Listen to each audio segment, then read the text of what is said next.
اكبر نسبة موت بالنسبة لهجمات اسماك القرش على البني ادمين في العالم كله موجودة في استراليا. واكبر نسبة هجمات قاتلة من هجمات اسماك القرش على البني ادمين في استراليا موجودة في ولاية غرب استراليا. طبعا انت عارف كويس انا النهارده جاي اكلمك عن عيوب العيشة في ولاية غرب استراليا، زي ما اتكلمت في الفيديو اللي فات عن مميزات غرب استراليا، وازاي انا بقول لك ان دي من اهم الولايات انك تقدر تقدم فيها على شغل، بالذات لو انت بتقدم من بره البلد. وانصحك انك تروح تشوف الفيديو الاول علشان لما تشوف الفيديو ده ان شاء الله تكون حكمت عن الولاية سواء مميزات او عيوب، وتكون عندك فكرة كاملة باذن الله عن الولاية. طبعا مش معنى ان انا بقول لك ان في عيوب ان العيوب دي في وجهة نظري انا الشخصيه انها مش من العيوب القاتله او العيوب اللي تمنعك انك تنقل عيشتك هناك، بس هو من واجب عليا ان انا بنقل لك الصوره، ان انا انقل لك الصوره كامله سواء عيوب او مميزات. طيب هتيجي تسالني تقول لي انت بسيوني ليه ما حاولتش تنقل حياتك لو زي ما انا قلت في الفيديو اللي فات ان اعلى متوسط دخل هو موجود في الولايه دي؟ هقول لك بسبب عيب واحد بس، وانا هذكره في اخر الفيديو، هو هيكون اخر عيب معانا ان شاء الله، هو السبب في ان انا واخد قرار ان انا بالنسبه لي الولايه دي مش مناسبه. فنمشي مع بعض خطوه بخطوه ونوريك كل العيوب وهتعرف في الاخر. نقول بسم الله. واول عيب هنتكلم عنه هو خطر طبقه الاوزون. مدينه بيرث واللي هي عاصمه ولايه غرب استراليا بتيجي تقريبا في المركز الثالث بعد مدينة داروين دي اللي هي عاصمة الإقليم الشمالي، ومدينة بريسبن اللي هي عاصمة ولاية كوينزلاند. ثالث حاجة بتيجي معانا هي مدينة بيرث. وزي ما انت شايف على الشاشة، بص ده جدول فيه ألوان بتوضح خطورة أشعة الشمس على مدار السنة. هتلاقي ان اللون البنفسجي ده أخطر حاجة، والخطورة بتاعته انك لو وقفت لمدة 15 دقيقة في الشمس هتتعرض انك تتحرق.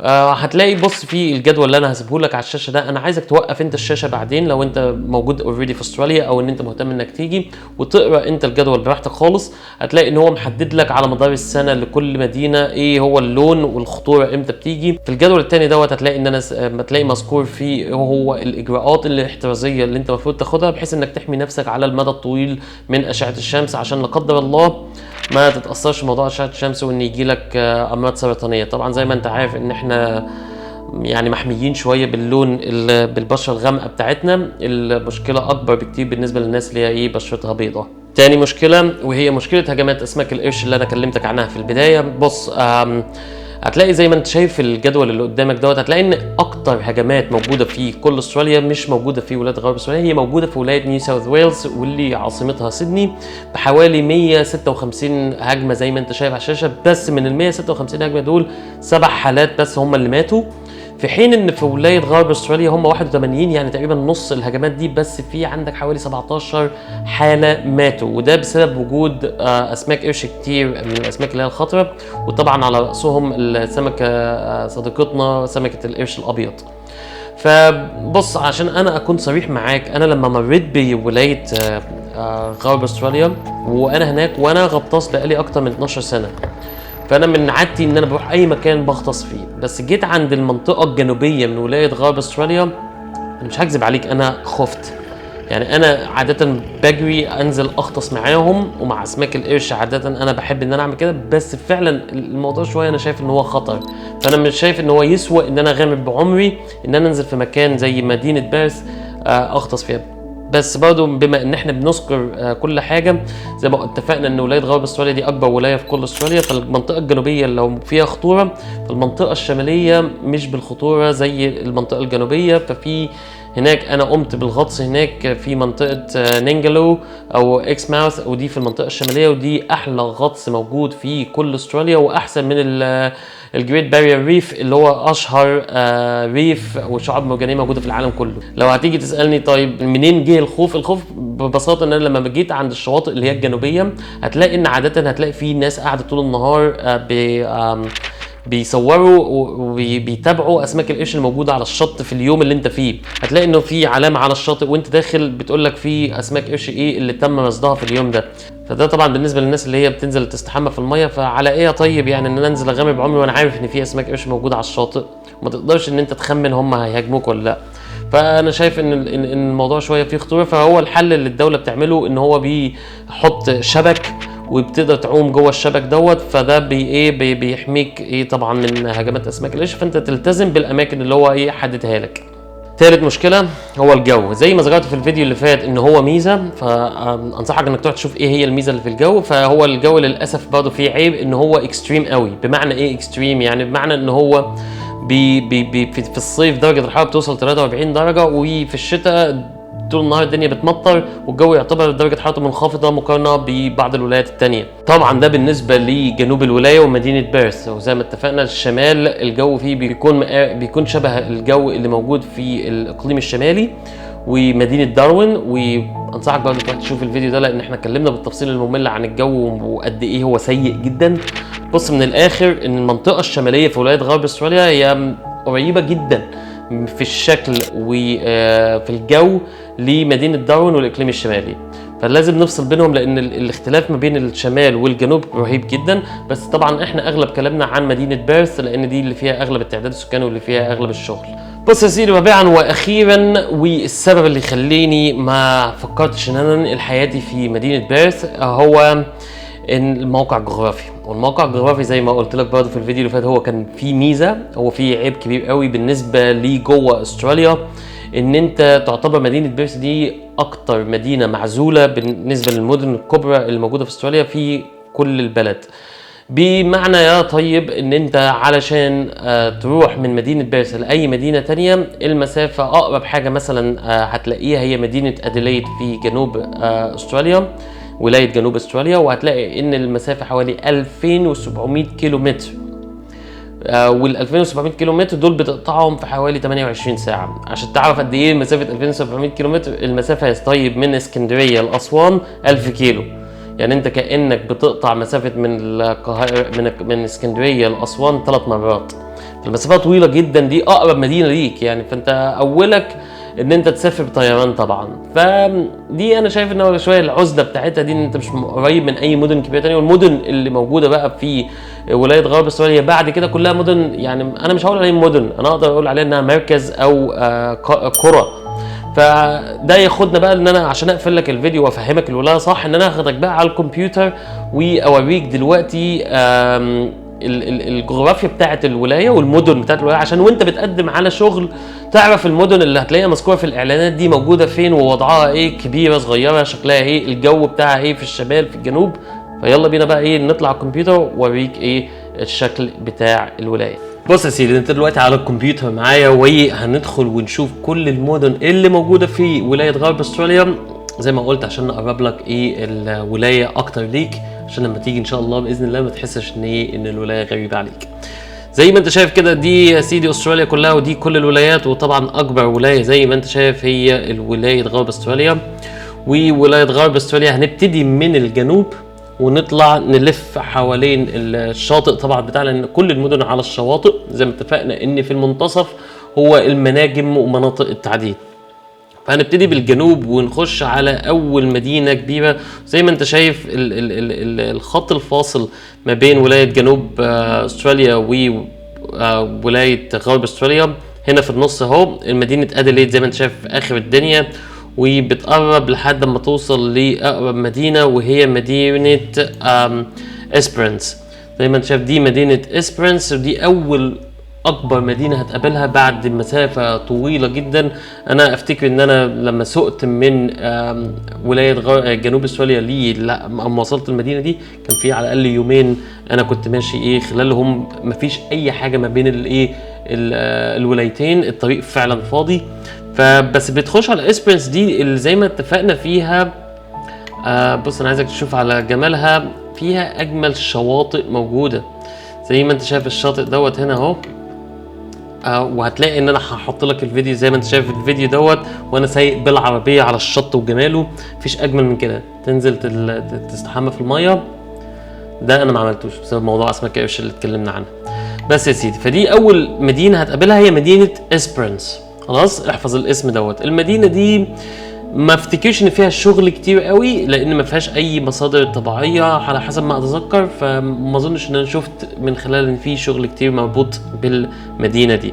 بعد كده بتفضل تمشي بقى على البحر زي ما انت شايف، ما بيبقى قبلك كلها شويه قرى، تاون صغيره، قريه صغيره، ما بيبقاش تعداد سكاني فيها كبير، لحد ما توصل لمدينه مدينه اسمها ألباني. عارف اسم ده على اسم رئيس الوزراء بتاعنا اللي ماسك حاليا. فمدينة ألباني دي مدينة كبيرة موجودة في الجنوب، وبتبعد حوالي من الذاكرة حوالي 4 ساعات تقريبا من مدينة بيرث. احنا لسه كل دوت بنقرب لمدينة بيرث وبعد كده نبعد عنها. طيب يبقى تاني مدينة هي ألباني، برضه موجودة. لو دي من المدن الظريفة جدا على فكرة، لو انت جالك فيها شغل اوعى تقلق منها يعني. اسبرنس جميلة، ألباني جميله لحد دلوقتي. بعد كده في مدينه الدنمارك، دي قريه صغيره برضو، نفس الكلام على فكره. المدن كلها الجو فيها حلو لان في المناطق الجنوبيه وكلها مناطق ساحليه. هتفضل تمشي يا باشا بعد كده لحد ما توصل لمدينه كبيره قوي، دي اكبر مدينه افتكر قبل ما توصل على مدينه بيرث، والمدينه اسمها مارغريت ريفر. احفظ الاسم ده. دي من المدن الكبيرة ومدينة برضو من المدن الظريفة اللي لو لقيت فيها شغل ما تحاولش انك تخاف منها، ماشي.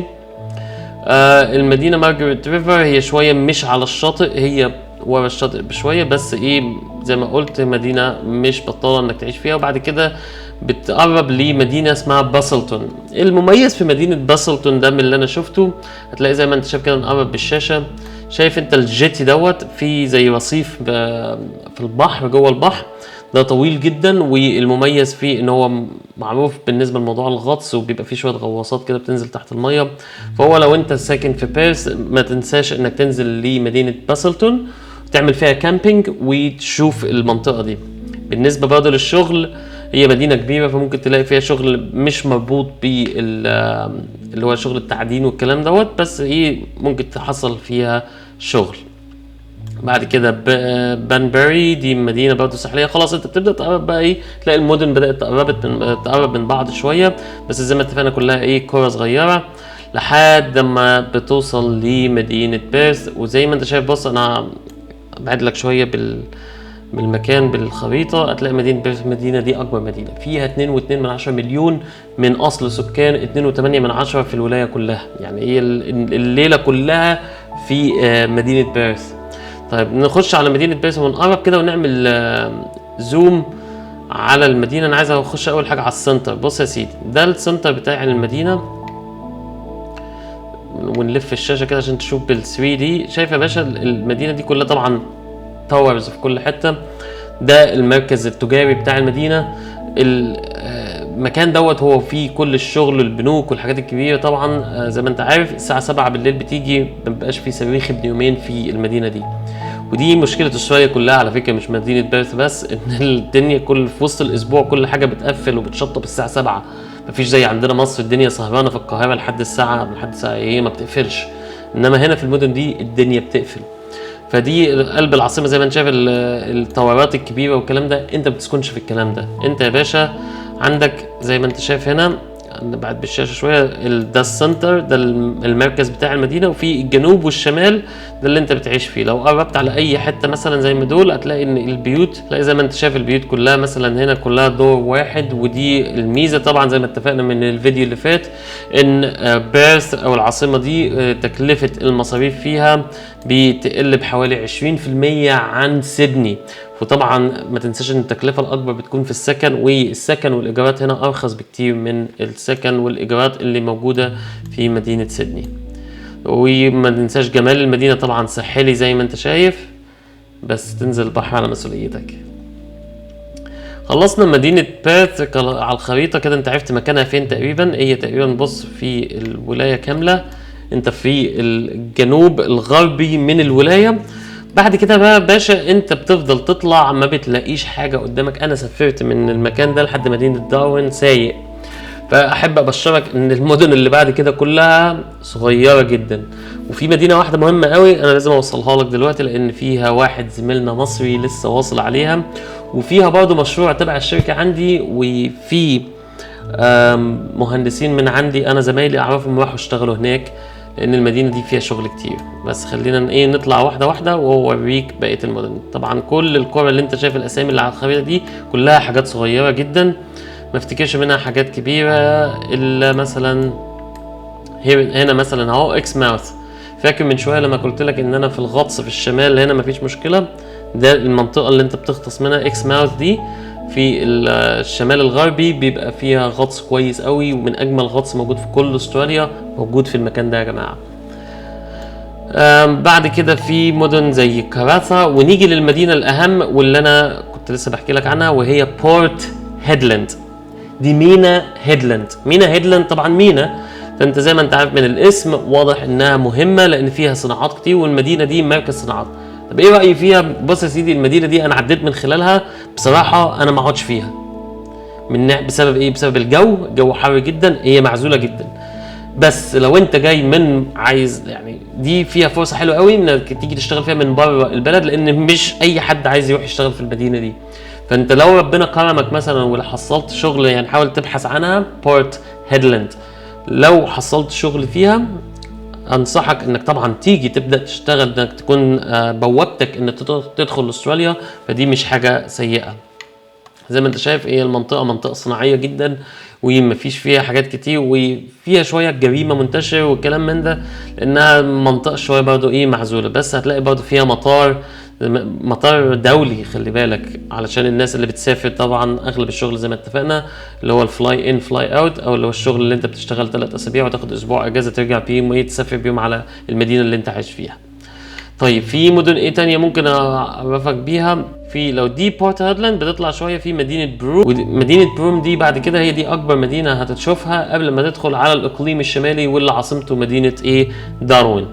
بس ايه المدينه برضو جو حر جدا، في رطوبه في الصيف، فخلي بالك من الموضوع دي ان الاجواء هناك بتبقى شويه حر، بتفكرني بجو الخليج. بس طبعا هي مدن ساحليه، فهي مش يعني هتكون مدن جميله في الاخير يعني. بس بتبدا طبعا بروم دي ما تنساش ان انت كده دخلت يا باشا في منطقه التماسيح. المنطقه الشماليه دي كلها انت خلاص الجنوب احنا اتفقنا اسماك قرش بتدخل في الشمال، انت كده سيادتك داخل في ايه منطقه ايه تماسيح. طبعا التماسيح ما فيهاش بقى ايه الحادثه بتاعتها بموت على طول، فما تحاولش تهزر معاه. عايز اوريك حاجه هنا قبل ما امشي. طبعا خلاص كده بعد كده المدن اللي بتقابلك مدن صغيره كلها، وانا لما افتكر بعد كده يا دوبك خدت ايه اتجاه واحد ان اطلع على مدينه داروين. وزي ما انت شايف ده الاقليم الشمالي هنا اهو، مدينه داروين فوق هنا اهي زي ما انت شايف. فخلاص كده انت قربت من مدينه ايه داروين والاقليم الشمالي. فاكرين في فيديو اللي انا وريتك فيه اكبر اماكن واعجازات خلق ربنا في استراليا؟